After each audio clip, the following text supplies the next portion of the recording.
Hi, this is Ron with 1911 Ultra Tool. And in this container, I've got what's left. Of course, this is the MIL spec version, but both these pistols belong to a buddy of mine, Mark.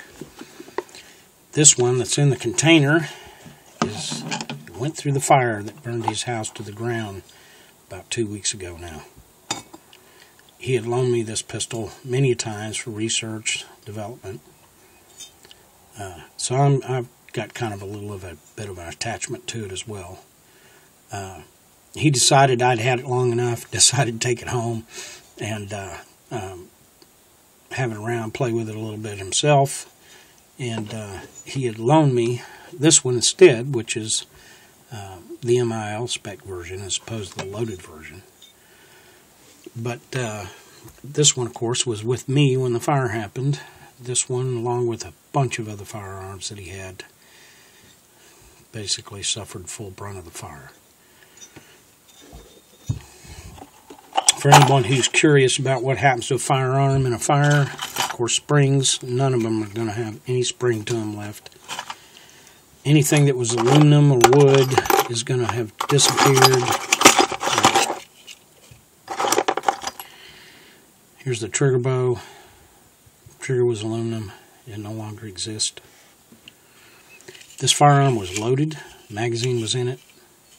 This is what's left of the rounds when they exploded. I had to beat, of course.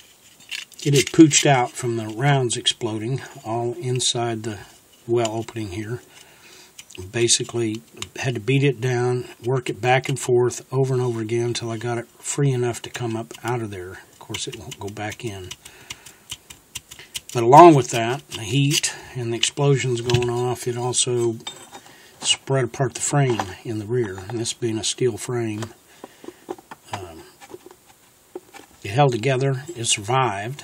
You can even see serial number markings, other things still exist on this, but there's a lot of scale on all these pieces. Slide, you can still see Springfield Armory, the crest. Model 1911-A1, caliber 45.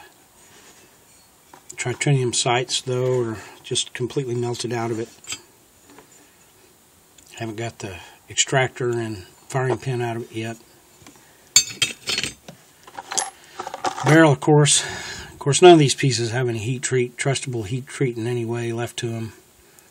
Barrel would probably be warped. Totally unserviceable. Grip safety, scaly as can be.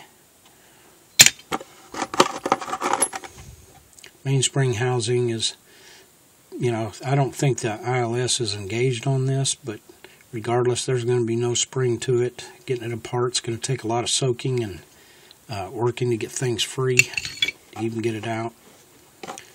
Barrel bushing basically was frozen in there. I used the new prototype for the barrel bushing wrench to work that loose, and it worked real well. Still took a while. In fact, I ruined a rubber mallet in the process of beating these parts loose to get them worked back and forth. The hammer, one of the first things I had to get back was the hammer so that I could move the slide back. And of course, the hammer bow is so soft, it just bent like butter. Things like the spring plug aren't going to have any heat treat. The safety looks really bad, but a lot of that's what I think is probably melted on. Of course, it's not going to have any heat treat to it either.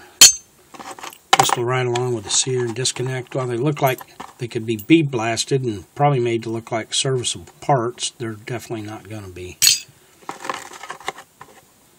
Sear spring is just flat.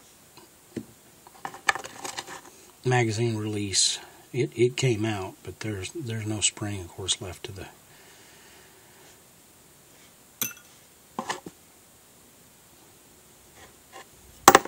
anyway. Total loss, but perhaps not. My grandsons come out and have ever since they were little every summer, and pretty much I spend the summer with them here, and they help in the shop, and they mow, they do all kinds of things.